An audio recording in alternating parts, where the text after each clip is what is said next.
வேத பயணத்தில் இன்று நாம் பார்க்க போவது பெரிய வெளிச்சம். ஏசாயா 9ஆம் அதிகாரம் 2ஆம் வசனம். இருளில் நடக்கிற ஜனங்கள் பெரிய வெளிச்சத்தை கண்டார்கள்.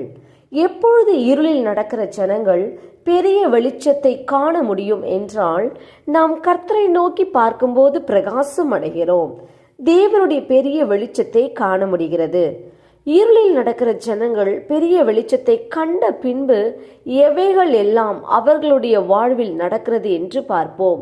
வெளிச்சம் பிரகாசிக்க செய்வார், ஜாதியை திரளாக்குவார், தோளில் சுமந்த நுகத்தடியை முறித்து போடுவார், மகிழ்ச்சியை பெருக பண்ணுவார், கர்த்தருக்கு முன்பாக மகிழச் செய்வார்.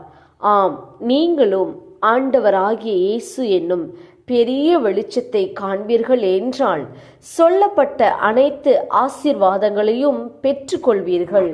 நாம் ஜெபிப்போம். அன்பின் பிதாவை கேட்ட வார்த்தையின்படியே நீர் எங்களுக்கு செய்ய போற கிருபைக்காய் ஸ்தோத்திரம். இயேசுவின் நாமத்தில் ஆமேன். கர்த்தர் தாமே இந்த வார்த்தைகளை கொண்டு உங்களை ஆசீர்வதிப்பாராக. ஆமேன்.